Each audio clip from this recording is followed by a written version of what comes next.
1826 ಮೇ 30ರಂದು ಕಲ್ಕತ್ತಾದಿಂದ ಮೊದಲ ಹಿಂದಿ ಪತ್ರಿಕೆ ಉದಾಂತ್ ಮಾರ್ತಾಂಡ್ ಪ್ರಕಟವಾಯಿತು.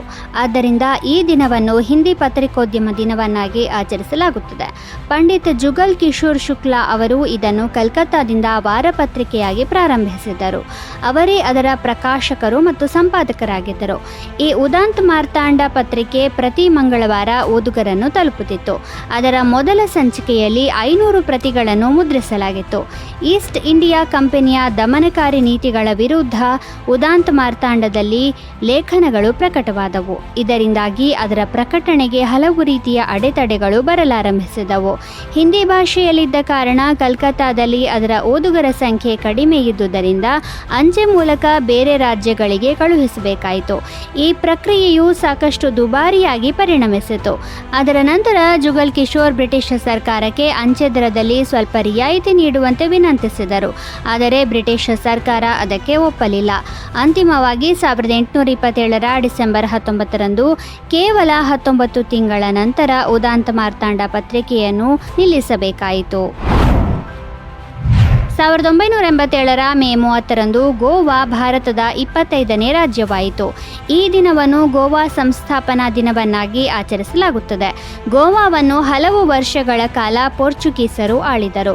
ಸುದೀರ್ಘ ಕಾಯುವಿಕೆಯ ನಂತರ ಗೋವಾ 1961 ಡಿಸೆಂಬರ್ 19ರಂದು ಪೋರ್ಚುಗೀಸ್ ಆಳ್ವಿಕೆಯಿಂದ ಮುಕ್ತವಾಯಿತು. ಡಿಸೆಂಬರ್ 18ರಂದು ಆಪರೇಷನ್ ವಿಜಯ್ ಅಡಿಯಲ್ಲಿ ಪೋರ್ಚುಗೀಸ್ ಆಡಳಿತದ ವಿರುದ್ಧ ಭಾರತೀಯ ಸೇನೆಯು ಗೋವಾ, ದಮನ್ ಮತ್ತು ದಿಯು ಮೇಲೆ ದಾಳಿ ಮಾಡಿತು. ಅದರ ನಂತರ 1961 ಡಿಸೆಂಬರ್ 19ರಂದು ಆಗಿನ Portuguese governor Manuel Vassalo de Silva ಅವರು ಭಾರತದೊಂದಿಗೆ ಶರಣಾಗತಿ ಒಪ್ಪಂದಕ್ಕೆ ಸಹಿ ಹಾಕಿದರು ಮತ್ತು ಭಾರತವು ಗೋವಾ, ದಮನ್ ಮತ್ತು ದಿಯುವನ್ನು ಸ್ವತಂತ್ರಗೊಳಿಸಿತು. ಪೋರ್ಚುಗೀಸರಿಂದ ಸ್ವಾತಂತ್ರ್ಯ ಪಡೆದ ನಂತರ ಗೋವಾ ಕೇಂದ್ರಾಡಳಿತ ಪ್ರದೇಶದ ಸ್ಥಾನಮಾನವನ್ನು ಪಡೆಯಿತು.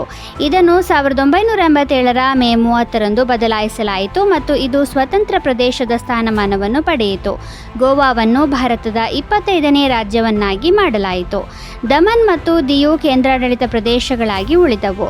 ಗೋವಾ ಪೋರ್ಚುಗೀಸರಿಂದ ಸ್ವಾತಂತ್ರ್ಯವನ್ನು ಪಡೆದುಕೊಂಡಿದೆಯಾದರೂ ಇಂದಿಗೂ ಗೋವಾದ ಸಂಸ್ಕೃತಿಯಲ್ಲಿ ಪೋರ್ಚುಗಲ್ನ ಒಂದು ನೋಟವನ್ನು ಕಾಣಬಹುದು. ಗ್ರೆಗೋರಿಯನ್ ಕ್ಯಾಲೆಂಡರ್ ಪ್ರಕಾರ ಸಿಖ್ಖರ 5ನೇ ಗುರು ಅರ್ಜುನ್ ದೇವ್ಜಿ ಅವರು 1606 ಮೇ 30ರಂದು ಬಲಿದಾನಿಯಾದರು. ಅವರು ಅಮೃತಸರದಲ್ಲಿ ಶ್ರೀ ಹರ್ಮಂದಿರ್ ಸಾಹಿಬ್ ಗುರುದ್ವಾರದ ಅಡಿಪಾಯವನ್ನು ಹಾಕಿದವರು. ಇದನ್ನು ಇಂದು ಗೋಲ್ಡನ್ ಟೆಂಪಲ್ ಎಂದು ಕರೆಯಲಾಗುತ್ತದೆ. ಈ ಗುರುದ್ವಾರದ ನಕ್ಷೆಯನ್ನು ಅರ್ಜುನ್ ದೇವ್ಜಿ ಅವರೇ ತಯಾರಿಸಿದ್ದಾರೆ ಎಂದು ನಂಬಲಾಗಿದೆ. ಅರ್ಜುನ್ ದೇವ್ಜಿ ಅವರ ಧರ್ಮಪರತೆ, ಶುದ್ಧ ಹೃದಯ ಮತ್ತು ಕರ್ತವ್ಯದ ಬಗೆಗಿನ ಸಮರ್ಪಣೆಯನ್ನು ನೋಡಿ ಅವರಿಗೆ 1581ರಲ್ಲಿ 5ನೇ ಗುರುವಾಗಿ ಸಿಂಹಾಸನವನ್ನು ನೀಡಲಾಯಿತು. ನಂತರ ಅರ್ಜುನ್ ದೇವ್ಜಿ ಮೊಘಲ್ ಆಕ್ರಮಣಕಾರ ಜಹಾಂಗೀರನ ದೌರ್ಜನ್ಯವನ್ನು ಎದುರಿಸಬೇಕಾಯಿತು. ವಾಸ್ತವವಾಗಿ 1605ರಲ್ಲಿ ಅಕ್ಬರನ ಮರಣದ ನಂತರ ಖುಸ್ರೋ ಮಿರ್ಜಾ ಮತ್ತು ಜಹಾಂಗೀರ್ ನಡುವೆ ಉತ್ತರಾಧಿಕಾರಕ್ಕಾಗಿ ಹೋರಾಟ ಪ್ರಾರಂಭವಾಯಿತು. ಜಹಾಂಗೀರ್ ಆಗ್ರಾದ ಸಿಂಹಾಸನವನ್ನು ಏರಿದ ನಂತರ ಖುಸ್ರೋ ಬಂಡಾಯವೆದ್ದ ಮತ್ತು ಲಾಹೋರ್ ಕಡೆಗೆ ತೆರಳಿದ. ದಾರಿಯಲ್ಲಿ ಅವನು ಗುರು ಅರ್ಜುನ್ ದೇವ್ಜಿ ಅವರನ್ನು ಭೇಟಿಯಾದ. ಖುಸ್ರೋ ಅದಕ್ಕೂ ಮೊದಲು ಅಕ್ಬರ್ ಜೊತೆಗೂ ಕೂಡ ಗುರು ಅರ್ಜುನ್ ದೇವ್ಜಿ ಅವರನ್ನು ಭೇಟಿ ಮಾಡಿದ್ದ. ಕೆಲವು ದಿನಗಳ ನಂತರ ಜಹಾಂಗೀರನ ಸೈನಿಕರು ಖುಸ್ರೋವನ್ನು ವಶಕ್ಕೆ ತೆಗೆದುಕೊಂಡರು. ಅವನು ಕೂಡ ಜಹಾಂಗೀರನ ದೌರ್ಜನ್ಯವನ್ನು ಎದುರಿಸಬೇಕಾಯಿತು. ಯಾಕೆಂದರೆ ಜಹಾಂಗೀರ್ ಸಾಮ್ರಾಜ್ಯದಲ್ಲಿ ಮಗ ಅಥವಾ ಅಳಿಯನಿಗೆ ಯಾವುದೇ ಪ್ರಾಮುಖ್ಯತೆ ಇಲ್ಲ ಎಂದು ನಂಬಿದ್ದ. ಚಕ್ರವರ್ತಿಗೆ ರಾಜ್ಯಕ್ಕಿಂತ ಮಿಗಿಲಾಗಿ ಬೇರೆ ಯಾವುದೇ ಸಂಬಂಧವಿಲ್ಲ ಎಂಬುದು ಅವನ ನಂಬಿಕೆಯಾಗಿತ್ತು. ಜಹಾಂಗೀರ್ಗೆ ಅರ್ಜುನ್ ದೇವ್ಜಿ ಬಗ್ಗೆ ತಿಳಿದಾಗ ಅವನು ಅವರನ್ನು ಬಂಧಿಸಿ ಲಾಹೋರ್ನ ಕತ್ತಲ ಕೋಣೆಯಲ್ಲಿ ಇರಿಸಿದ. ಇದರ ನಂತರ ಗುರು ಅರ್ಜುನ್ ದೇವ್ ಅನೇಕ ದೈಹಿಕ ಚಿತ್ರಹಿಂಸೆಗೆ ಒಳಗಾಗಿದ್ದರು ಎಂದು ಕೆಲವು ಇತಿಹಾಸಕಾರರು ಹೇಳುತ್ತಾರೆ.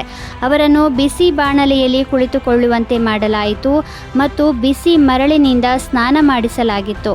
ಇದರಿಂದಾಗಿಯೇ ಅವರು ತಮ್ಮ ಜೀವನವನ್ನು ತ್ಯಾಗ ಮಾಡಿದರು. ಗುರು ಅರ್ಜುನ್ ದೇವ್ಜಿ ನಂತರ ಗುರು ಹರಗೋಬಿಂದ್ ಸಿಂಗ್ ಜಿ ಅವರು ಸಿಖ್ ಧರ್ಮದ ಮುಂದಿನ ಗುರುಗಳಾದರು. 1981 ಮೇ 30ರಂದು ಬಾಂಗ್ಲಾದೇಶದ ಅಂದಿನ ಅಧ್ಯಕ್ಷ ಜಿಯಾ ಉರ್ ರೆಹಮಾನ್ ಅವರನ್ನು ಆಗ್ನೇಯ ನಗರವಾದ ಚಿತ್ತಗಾಂಗ್ನಲ್ಲಿ ಹತ್ಯೆ ಮಾಡಲಾಯಿತು. ಅವರ ಹತ್ಯೆಗೆ 4 ದಿನಗಳ ಮೊದಲು ಅವರು ಚಿತ್ತಗಾಂಗ್ನ general commanding officer major general Manzoor ಅವರನ್ನು ವರ್ಗಾವಣೆ ಮಾಡಿದ್ದರು. ಅಧ್ಯಕ್ಷರ ಈ ನಿರ್ಧಾರದಿಂದ ಮಂಜೂರ್ ತೀವ್ರ ಕೋಪಗೊಂಡಿದ್ದು, ಇದರಿಂದ ಅಧ್ಯಕ್ಷರ ಹತ್ಯೆಯ ಸಂಚು ಹುಟ್ಟಿಕೊಂಡಿತು. ಗುಪ್ತಚರ ಸಂಸ್ಥೆಗಳು ಮಂಜೂರ್ನ ಅಸಮಾಧಾನದ ಬಗ್ಗೆ ತಿಳಿದಿದ್ದವು. ಇದರಿಂದಾಗಿ ಅವರು ಚಿತ್ತಗಾಂಗ್ಗೆ ಹೋಗುವ ಕಾರ್ಯಕ್ರಮವನ್ನು ಮುಂದೂಡುವಂತೆ ಜಿಯಾ ಉರ್ ರೆಹಮಾನ್ ಅವರನ್ನು ವಿನಂತಿಸಿದ್ದರು. ಆದರೆ ಜಿಯಾ ಒಪ್ಪಲಿಲ್ಲ ಮತ್ತು ಚಿತ್ತಗಾಂಗ್ ತಲುಪಿದರು. ಮೇ 30ರಂದು ಅಧ್ಯಕ್ಷರು ತಂಗಿದ್ದ ಸರ್ಕಾರಿ ಅತಿಥಿ ಗೃಹದ ಮೇಲೆ ದಾಳಿಕೋರರು ದಾಳಿ ನಡೆಸಿದ್ದರು. ಏತನ್ಮಧ್ಯೆ ಅಧ್ಯಕ್ಷ ಜಿಯಾ ಉರ್ ರೆಹಮಾನ್ ಕೋಣೆಯಿಂದ ಹೊರಬಂದಾಗ ದಾಳಿಕೋರನು ಮೆಷಿನ್ ಗನ್ನಿಂದ ಅವರ ಮೇಲೆ ಗುಂಡು ಹಾರಿಸಲು ಪ್ರಾರಂಭಿಸಿದ. ದಾಳಿಯಲ್ಲಿ ಅಧ್ಯಕ್ಷರು ಸ್ಥಳದಲ್ಲೇ ಸಾವನ್ನಪ್ಪಿದ್ದರು. ಕೇವಲ 20 ನಿಮಿಷಗಳಲ್ಲಿ ಬಾಂಗ್ಲಾದೇಶದ ಅಧ್ಯಕ್ಷರನ್ನು ಅವರದೇ ಸೇನೆಯ ಸೈನಿಕರು ಕೊಂದರು. ಶೇಖ್ ಮುಜಿಬುರ್ ರೆಹಮಾನ್ ನಂತರ ಹತ್ಯೆಗೀಡಾದ 2ನೇ ಅಧ್ಯಕ್ಷ ಜಿಯಾ ಆಗಿದ್ದರು.